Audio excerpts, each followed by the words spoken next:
So, good morning, Rose.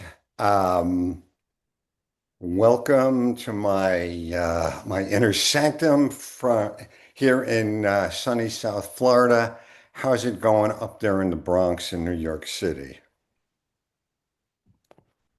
Okay, so up here in Inwood, we are very politically, we are people in our neighborhood who take charge and who are, I would say, similar to the classroom that this to me is the beginning. This to me is similar to when I arrive in my classroom in the morning in school before school starts and you sit down. Some people are snacking, some people are just chilling, whatever, but you come together, you communicate, you confer, you have a conversation, and you collaborate, maybe not formally, but you talk, you focus, you review, you consider, not concur. So, this is sort of a model for what we hope won't be happening, during the day or whatever. But what happens at some point in a classroom where you take charge,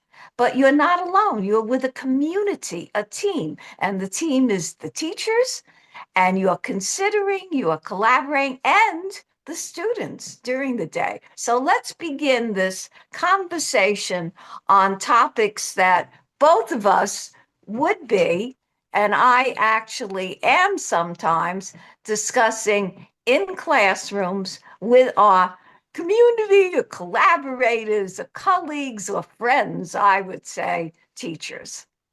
All right. Well, I've pulled up our notes for the morning, and so this is classroom disruption, fixing education number 7. And we will wrap this up with a major celebration of the late Jane Goodall. And there's our motto as ever: classroom disruption, give every kid something wonderful, inspiring, and intellectually nourishing every day. And so, what are we going to cover today? Well, this is going to be a bit of a grab bag. We've mentioned before that we continually swap emails, and the emails contain news items and other things in our info stream, I call it, that we feel are of significance. And so we've been putting this off for a while. We've aggregated, I believe it's 8 things. So in this episode, we're going to ask the question, how are our schools doing? And these items, clues from the news, inconvenient truths, and easy solutions to major problems. A grab bag of crucial professional reflections, inspiration, and instructional resources, as well as we finish up from Jane Goodall. And so let me be a bit more formal. I am Professor Mark Gura, that's Professor of Education at Touro University, and you are Dr. Rose Reissman, and among many other professional bona fides, you are an in-service instructional coach, and I'll say it, I believe a world-class curriculum developer. And together, this really is the point, we've got more than a century of direct experience in the field of education. And that's a perspective one doesn't come by easily. Okay, so today these are the articles we're going to cover. The Nation's report card, which shows the drops in science, math, and reading scores. Something you tugged my sleeve to. The AI, artificial intelligence actress Tilly Norwood creates a big flap, and there's educational perspective there, possibility there. From Ed Week, small group reading instruction is not as effective as you think. What else? Crafting data-driven narratives about students, and that You sent me that, and it's not something I ordinarily would have read because I'm not a fan of data-driven instruction, but there's a rich nugget of understanding there from Edutopia, 5 ways to establish a culture of writing in preschool.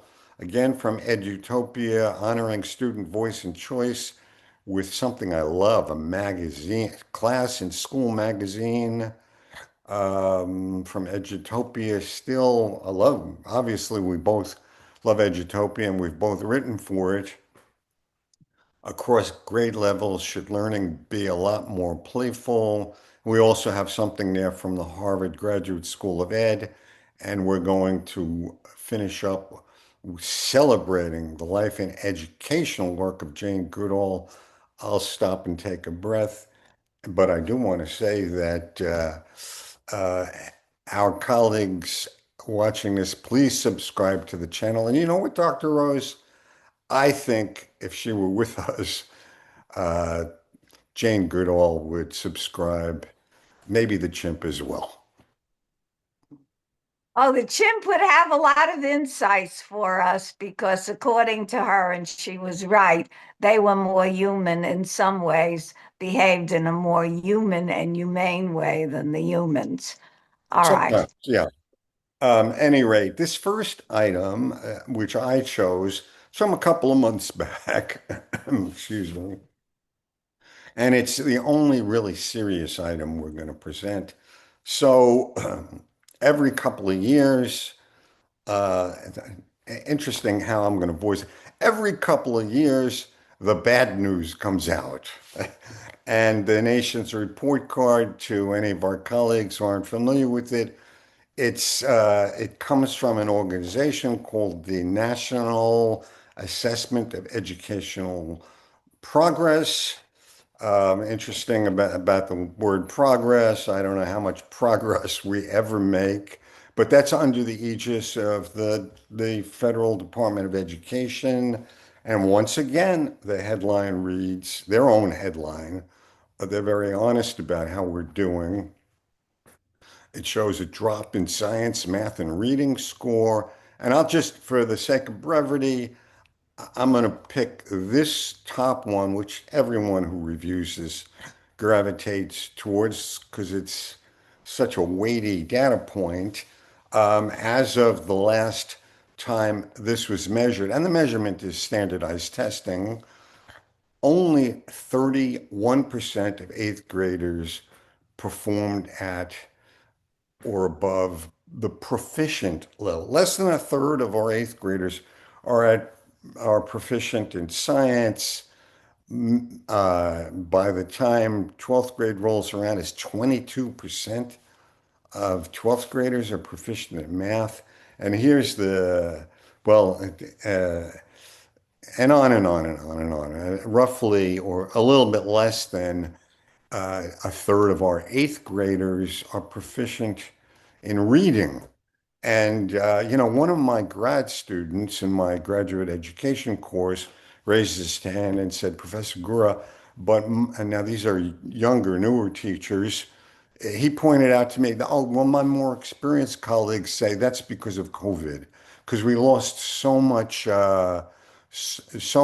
traction and progress due to the enforced remote. Yeah, you're shaking your head. So what I did, and I'm glad I did this, I did some research and went back to 1999, the very first year that the nation's report card reported on eighth grade reading. And you know what? It was better, but infinitesimally. It's still roughly only a third of our eighth graders reads reads proficiently. And let me just finish up with this because it's going to set us up for the rest of our discussion today. This is from the Wall Street Journal podcast.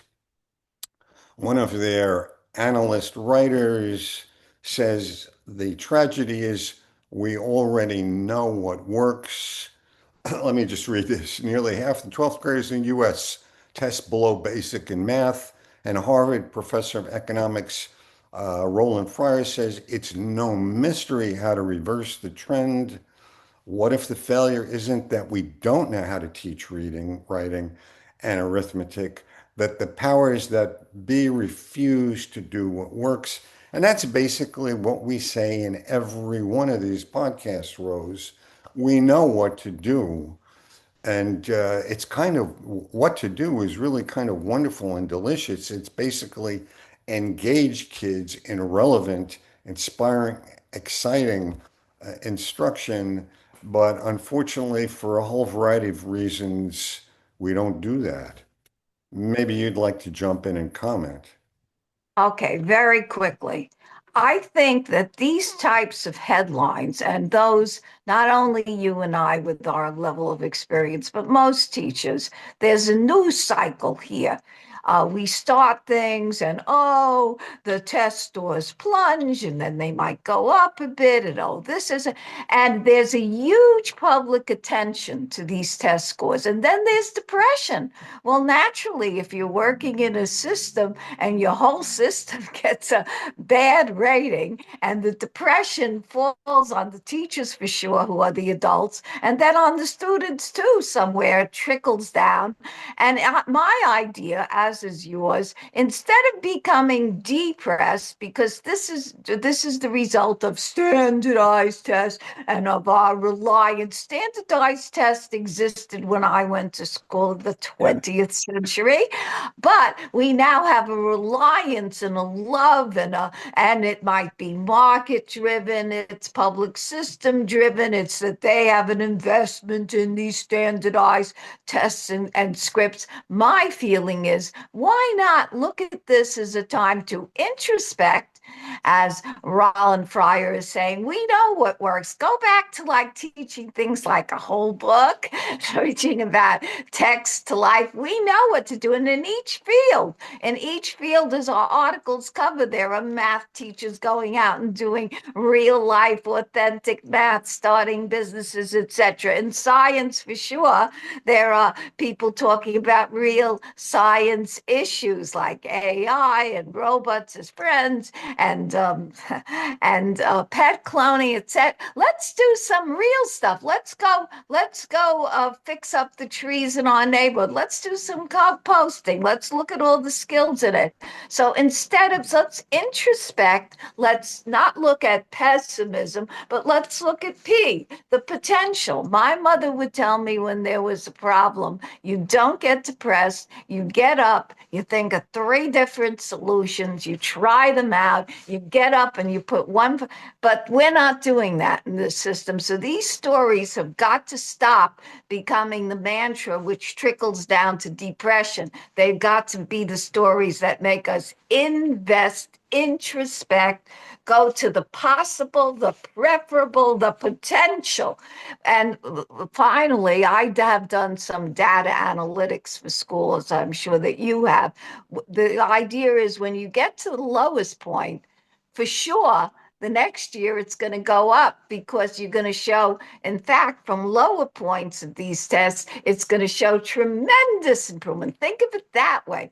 Post it that way. We can make a huge, palpable difference, positive difference, by using our skills and by using what we intuit, not what's given to us, but we, the teachers, we, the students, intuit. We already know what works, says Roland. Let's do it. Let's intuit it. Let's not continue focusing on this external that was Well, pushed on us. well said, Dr. Rosen. And we should do an episode on teacher intuition, something that's died in the age of data-driven instruction. I'm just going to mention briefly that in my graduate courses of education at Touro University, I brought this up the last time my class and I met. They never heard of the nation's report. Isn't that amazing? And so what came out in the conversation is when I ask how are we doing, what our teachers are focused on is how are they doing? Are they measuring up in their school? And the principal wants to know, is their school measuring up in the district? And the district, how's it doing in the, but they never, what never really comes forward is how are we in the aggregate And it's unfortunate because the conclusion can only be is that our overall traditional approach to instruction is failing. And on that, let me just scroll down a bit. And on top of that, we have a student absenteeism crisis. No surprise, we're boring those kids. We're not engaging them. We have a teacher attrition shortage because there's no satisfaction in doing that. And there's more bad news, but the good news is the rest of the things we're going to discuss are up tempo and how to fix all of this. So, here we go. Maybe you want to talk about this. Okay, so here's a woman, right? Is it a woman? Well, not exactly. It's a female AI personality who's grabbed the headlines. But to me, this is a grab that's going to grab students. And it's not only we're going to entertain them, someone in this podcast is known as an entertainer. We're not only going to entertain the students, but we're going to engage them. We're going to involve them in real world. This is an AI persona who got some contracts. And guess who was angry at Miss AI?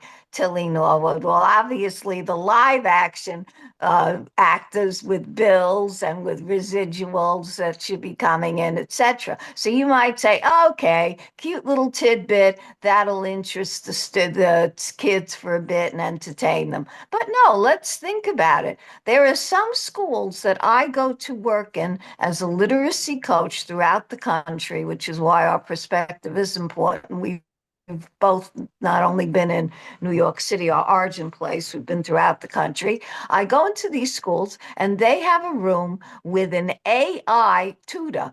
In other words, instead of the live tutor, they've got an AI persona, not as sophisticated as Tilly. I'm going to be honest, not as cute, and maybe you'd mistake it for a human, but that AI persona is taking the jobs of the teachers who would have been hired, the tutor teachers with licenses. And that's something kids are interested in because guess what? Many kids in our country, and even inner city Title I schools, which is the province where I have served throughout the country, they are being tutored by an AI personality because the programs cost less for the school. And some of the children like them. I'm going to be very honest with you. And the program, it's built in data, so you see the records. And the children argued that, well, the AI personality would have more knowledge than even you and I, Professor Gura, because it would be programmed with more. And then, of course, the question is, well, do you need a teacher with passion and a teacher who looks at you and who gives you empathy and hope and human smile and reaction and encouragement? Or do you need the AI person over there online say, yes, 8 out of 10, right? Good. We move on to this. And so you can take this public issue and you can use Tilly. And there's lots of there after Tilly, there was a broadcaster who was put on a news channel and looked. I mean, after all, I watch newscasts. I certainly assume that the people I'm watching are human. So did the audience, but it turned out she wasn't human, or perhaps she was, but she wasn't maybe more human than human. She was an AI person. And so that went into the news. And finally, I said to the kids, well, what if you had a teacher who was AI? And some of them were okay with it. They thought it'd be really fun. And fine, that teacher would know more. And then one of them said the principal would like that teacher because the teacher wouldn't need a lunch hour, would cover lots of classes. Um, and then we asked the union rep, and she said, well, that teacher wouldn't want a union because she's being programmed. Uh, So this is very real. Our schools are looking to save money, by the way, so it can't hit the kids. And if they could get more of these personalities in there, that's how to approach it. And is that a real person? Would they prefer that to a teacher who opens her arms and is there to give hugs and smiles and encouragement? And this is something our whole country is contemplating, is it not? So Yeah. to me, instead of the depressing, oppressing, and taking away from your intuition and this data crunching. The data not only crunches kids and schools and systems, it crunches your soul. This elevates and this engages you in the conversation. And ironically, no, it's not entertaining. This is a real world entering your school life. So I offer that. And there's not only one or two stories of this. And actually, if you do a scavenger hunt in your school, you will already find that there's plenty of AI going on. It just may not look like like Tilly Norwood. And there's a wonderful book which I'll finish with called Fuzzy, which is a so-called science fiction book for kids grade 7 and 8. It's even in one of the recipe curricula, and it is about a school where there's an AI principal, admittedly AI, and an AI student trying out a class. So, and this is not far from fiction. I believe this is either happening or will happen. Well, Done. one thing's for sure, to whatever extent our school districts are interested in replacing real teachers with AI, I don't even know what to call them, virtual teacher facsimile, to whatever extent they're interested in that, the tech vendor community will provide it. And this is going to be interesting as this heats up. I just want to mention that piece came from some entertainment news, not from Edutopia or the Times education section. And so you latched onto it as what I call a hot topic for teachers to bring to the students, engage them, get them fired up, get them knowing about their world, and And by the way, let's quickly say entertainment media. Full disclosure, I love entertainment, gossip, and news and stuff. Always have, and I intuit that things that interest me and that excite me, I and also it makes me feel wonderful as a teacher. I'm taking charge. I'm be getting personal with my students. I'm welcoming them to my world and having them bring in stuff. I learned about Nicki Minaj from my students first, and I learned about Rihanna from them and Lamar. So, and then I switched it to throw in some skills. You have to and intuit, and you have Rose, to connect. as always, the things you bring to this discussion and the things you bring to your school uh, are not extras or digressions. They all hit the required curriculum. So here's a piece you sent me. This is about reading largely, literacy instruction. And what's so interesting about this is it has become an article of faith that small group instruction is a great model to follow. And here we have from Education Week, a blue chip source, a dissenting opinion, and a highly informed one that maybe that's not the best way to. And I love this because whether our colleagues agree with us or not, bottom line, we should be questioning what we do in the classroom. So maybe you can add a minute's worth of commentary to that. And as with all of these things, we include a link and we'll provide these notes. Okay.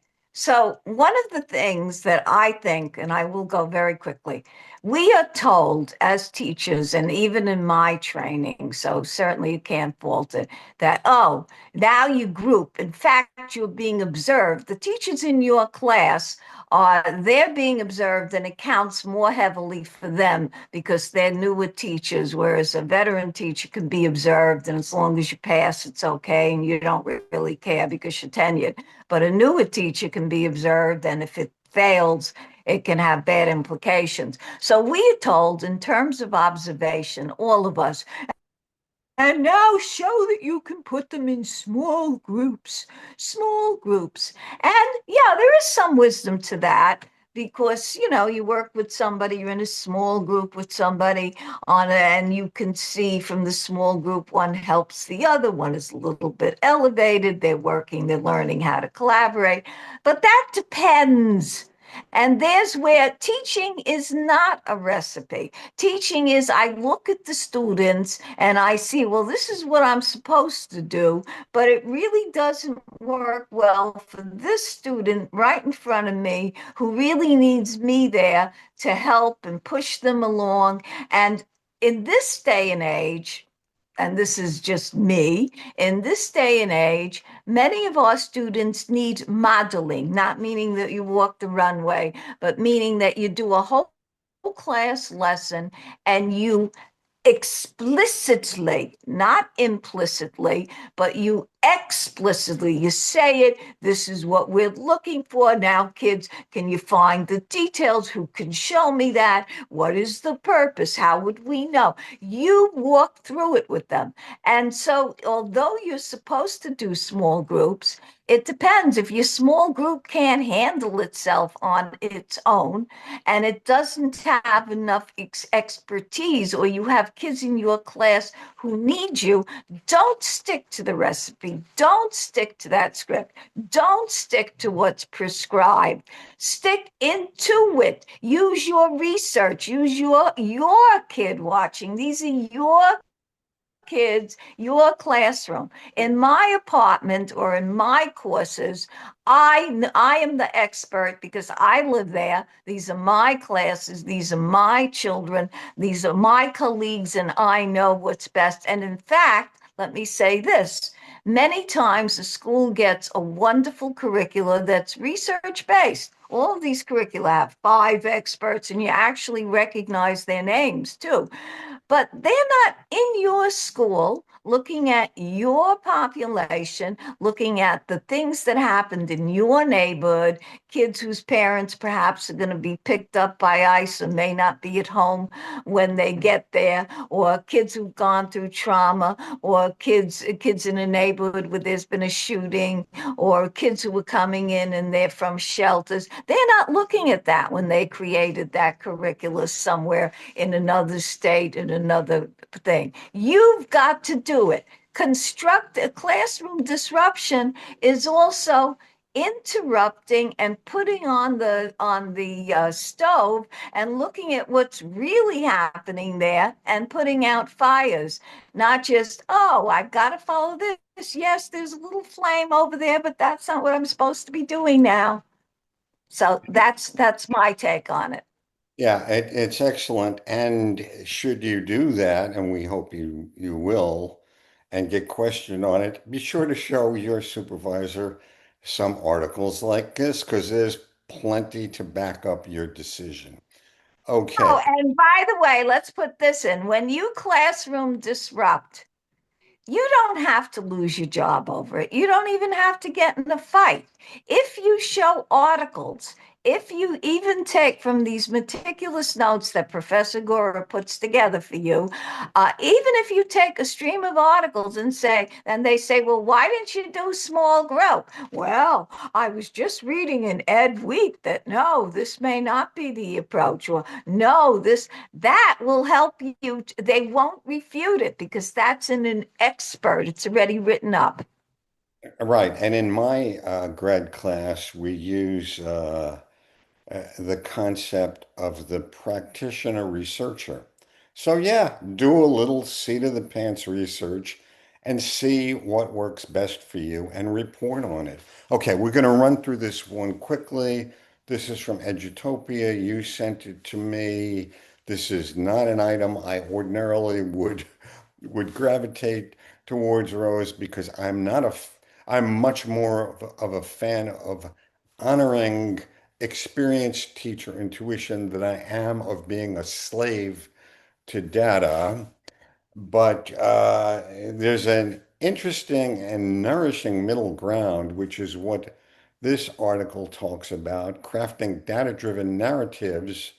I don't know that about is the best word. It's about the students and it's with the students and it's for the students. And there's aspects of student agency implied here. So why don't you run this down for us in a minute? Okay, I'm going to run this down very quickly. We all know, those of us in a classroom now, especially if you're teaching science or if you're teaching reading or math, and in many schools, if you're having them work with these programs where there's data, where you're accumulating individual aggregate files for your kids, and then you're calling them over at certain times and showing them their progress, and also saying to them, look, you've got to focus on details. See, you didn't do well there. Oh, look, you're very good, you're now picking up vocabulary. Look, this. And so what this article says is have them be able to talk about themselves and kind of keep a written diary, or be able to say, well, I started out and I was having difficulty with details, but after I really focused on that skill, I can now pick out, I could only pick out one detail before, and now I can pick out. And this is empowering. And I was always doing this. And this de-stresses the student, and this puts the student and puts you in charge of the data. Not the data is coming down and crushing it, but you are managing your data. I'm looking at a poster here in my office. You're narrating or authoring the story of your rise. You are facing off the test designer and the data designer, and you're playing that game and you're winning it. You're in charge, the student and you.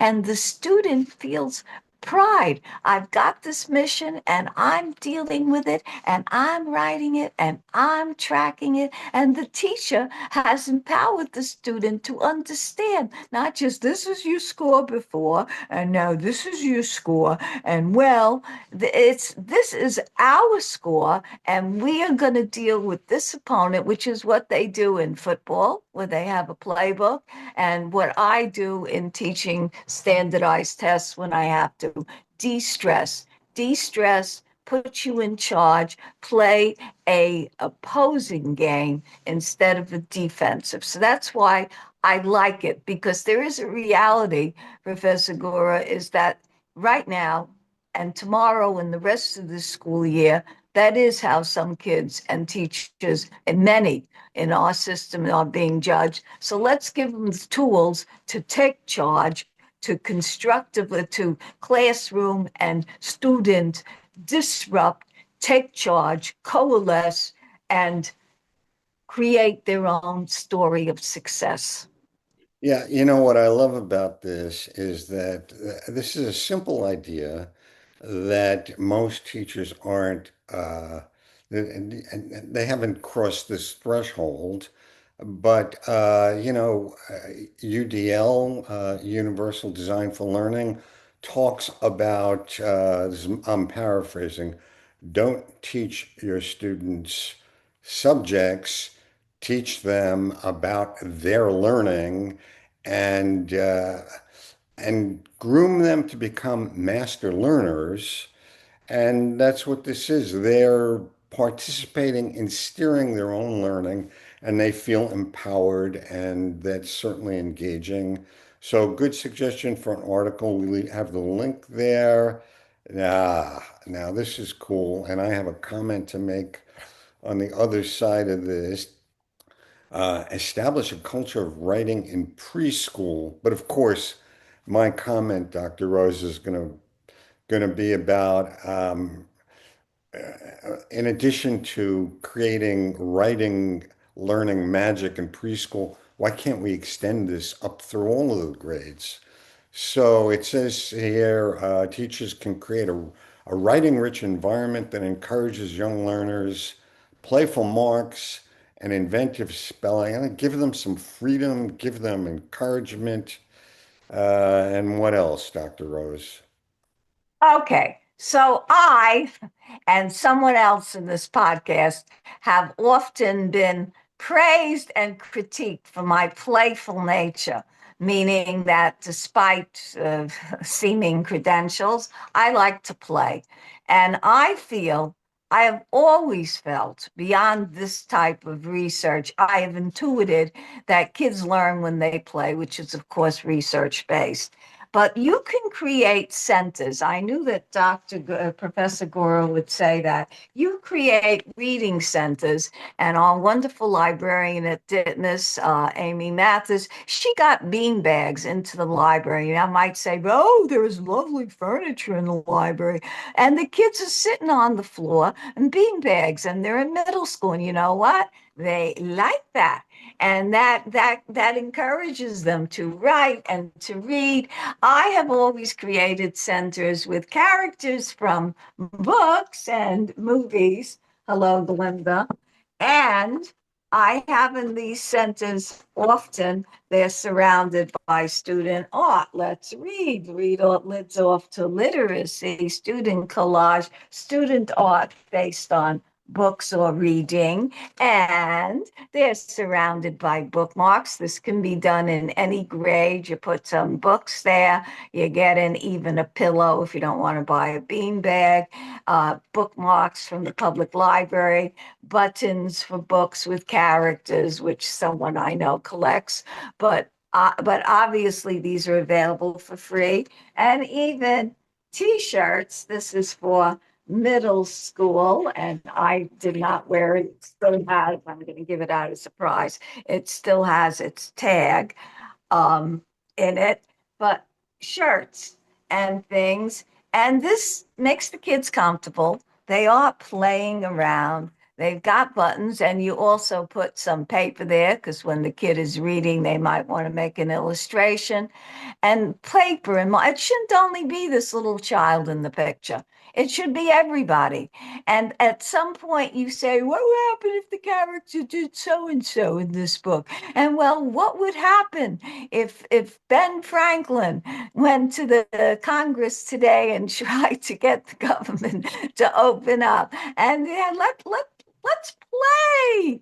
Playing is actually critical thinking. It's creating. And the world is such that many creators of commercial products and services, they played around with the concept and they twisted it and it's marketable too. So let's start with some crayons and bean bags and pillows and dolls and action figures, and let's play our way into top skills. You know what I particularly like, Rose, is that you consult for many groups of educators who have an early childhood focus, but home base for you is your daily job, which is a literacy and general instructional coach. In a middle school, and a middle inner city school. And what's important, I want to mention this, is that middle school kids, you might say, well, they certainly shouldn't be playing around. They've got standardized tests, they're behind the report card. Middle school kids need to learn how to play because yes, pandemic did interrupt any social, but they don't know how to socialize either. They don't, their imagination, since they're so subject to scripted curricula, which don't have a room for imagine and create, they need it even more. And the Rendell, I am the read aloud consultant and literacy writer for the Rendell, literacy advisor for the Rendell Center for Civic Education. But that lofty center has 50 read aloud books growing for every day, every calendar day of the year with take action child play projects, many of which include constructions and murals and building cities and going out and playing. Yeah, and so again, I love the fact that you're comfortable porting over things that are generally recognized and recommended for early childhood or early grades into middle school. So now, of everything we're going to show over the next 10 minutes or so before we wrap this up, here's one of a couple of things that we just love that we've both been working on for decades, and it makes so much sense. And before we even discuss it, because often when I talk about project-based learning to my grad students, they kind of slough it off. They don't. That's another discussion. It's a shame that so many teachers think they know what project-based learning is, but they don't.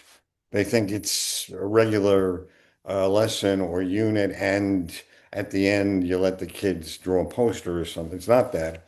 It's much more dynamic and profound than that. But they also somehow picked up on this myth that all of these projects are beyond the required curriculum, beyond what they're supposed, and that's nothing could be further from the truth. You can make what you're required to teach more effective by doing projects like this. Who could argue against having a class or a school publish a magazine? Go ahead, Rose.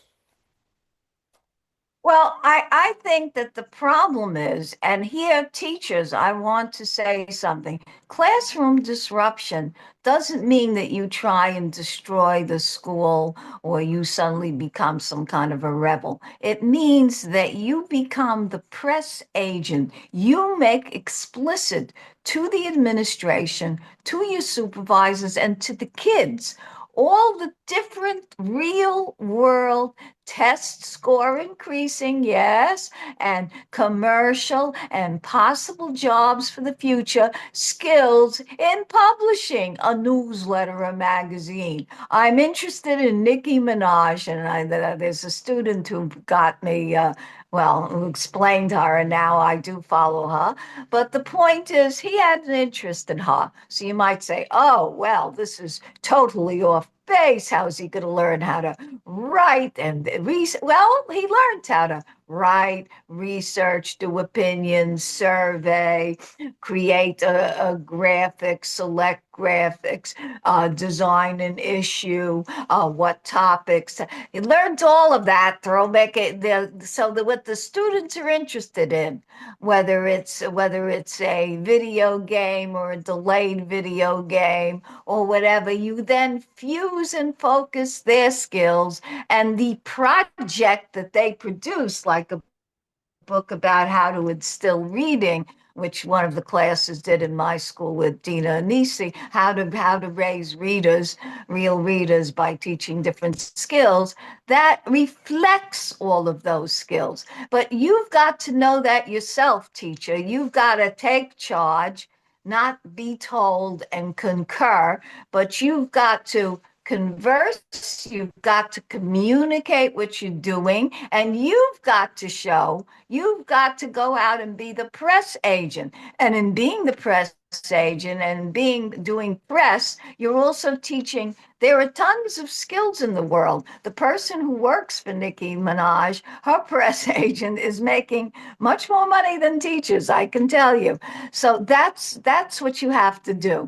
It can make people listen, but also it's going to make your supervisor that person and the kids are going to take pride. Remember, classroom disruption of these scripts and these things coming down, it is our job together, children, teachers, and supervisors, to come up to come back at with solid, concrete proof that these things coalesce,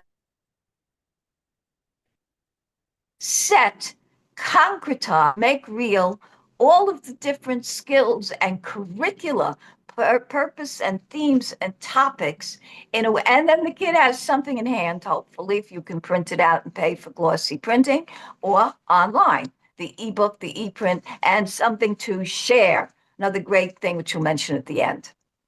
Okay, yeah, so we're offering these two articles. The second one is a little bit older. It's from the New York Times. And so just to wrap this up, if you're concerned about, well, how do I do it? How do I lay out the magazine? It's easy. How do I publish it, either digitally or as hard copy? How do I distribute? All of that is doable and easy to understand. It's laid out in these articles. But again, if you don't want to do this with your students, what do you want to do with ask them, what are you interested in? What would you like to write about? What would you like other people to know about and know your opinion about? And not only that, through publishing this and distributing it safely, by the way, that's not hard to do, they get an audience. So yeah, student voice and choice and having that voice heard.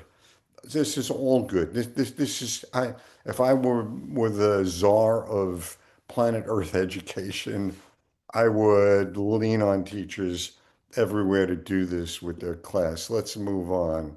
So is more playtime? Well, we discussed playtime. So maybe we want to, well, but again, what concerns me is that you often hear this about young kids. Are we gonna, are we going to let the young ones play more? And and I don't even particularly like the motivation here. The motivation is to get them to behave themselves. But playing is a kind of learning. And so, yeah, this should be done across the grade. Oh, good. Across grade levels. Should learning be a lot more playful? So make a comment or two, and then we'll move on to the dessert. Okay. Jane, Okay, well, it's not. This is an entire meal, and that's another point. School should be an entire meal. Exciting stuff. I'm not saying no, every single moment can't be exciting, obviously, because we're not regular life. But it should be a beautiful tasting meal, like in a restaurant where they bring you different little courses. So let me just say quickly, I get upset when you hear you want to make the kids behave. Maybe that's because in my own lifetime, the idea that I was supposed to control or be controlled by others never appealed to me, even as a child. However, children, unless you notice the child is going to hurt themselves or is in some kind of safety, yes, you do have to watch them in terms of safety, or little children tend to run around or don't realize the consequences of playing with something that could be dangerous. But other than that, they have to. You should listen. You should kid watch, which is a term that's used in early childhood, meaning you kid watch. You listen to their stories. You learn about the way that they're thinking. So you're the listener, but you're not reining them in. It's from their play and imagination. You watch a child with a doll or making up a scenario of a city, and you learn some of them are thinking about protecting, some are taking care. Then you see, oh, some may be thinking about disrupting, destroying, some may be afraid. And from all of that, as a teacher, you gain insight, but they also, their imagination has to run, it has to grow. It's not necessarily going to grow from the decodable story with the phonemes and then phonics, and then you get to fluency and you put the words together, not even knowing what the heck you're saying, but you are pronouncing it well. So I'm very much, and of course, dear Howard Gardner, who founded Project Zero and Project Propel at Harvard, he was very much in favor of that. Um, and and the idea also, little children sometimes find a pod interest, which he discusses. That means one kid is interested in wombats and becomes an expert. I had a student who was an expert on wombats and knew more than, well, I think for the most adults, but that's good. That's good. They find something that they, and then they become little experts. So play is so important. Into it. Help them build their intuition, their imagination. That's part of learning. Yeah, and here we have just to close that penultimate piece out. Here we have some wonderful affirming material from the Harvard Graduate School of Education. So, as everyone knows, um, dear Jane Goodall passed a couple of weeks ago, and I don't even know how we could begin to describe our individual and mutual affection for and admiration of Jane. How lovable can you be? How I think of the term a life well lived. How much better lived could a life be? But what many people may not know, and yet, yes, kudos from all sorts, all parts of the planet. My God, that would melt your heart. Working with and supporting and advocating for primates. She was a primate. We know she was a primatologist. We know she was a scientist, an advocate, conservationist.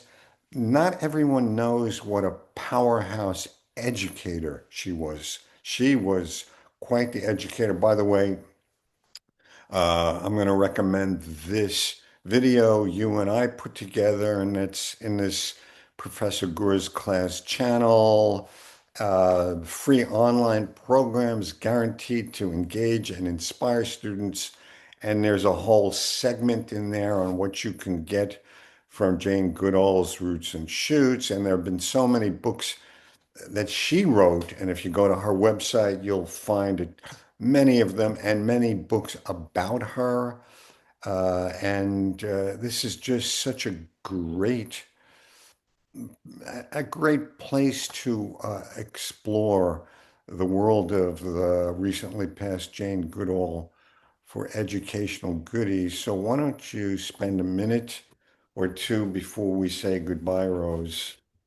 Okay, so Jane Goodall, in my opinion, when she passed away, I sent a message to my dear beloved colleague, um, Amanda Xavier, because we had both, in addition to reading her stuff, we're both involved, heavily involved in in the animal preservation, humane, studying her work and Dion Fosse's, etc. And we had gotten grants. This is important, listeners, currently. We had gotten grants through her Roots and Shoots Foundation. Those of us who are literacy teachers know that she wrote a book. She wrote lots of books. She's not that most famous for it, but she wrote wonderful books because she was the ultimate classroom disruptor. And her classroom was the world.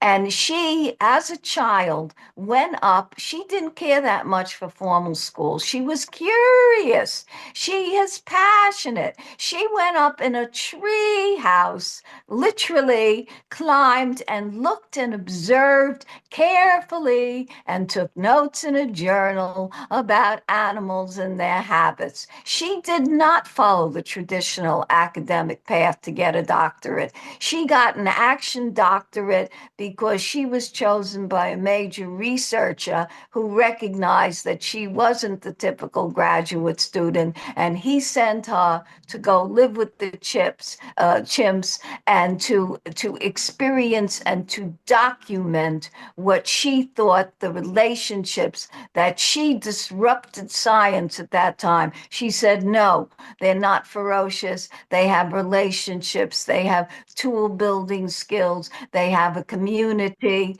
And she established those connections. So Jane, she is our emulator. She was pretty, she used her looks, she used media.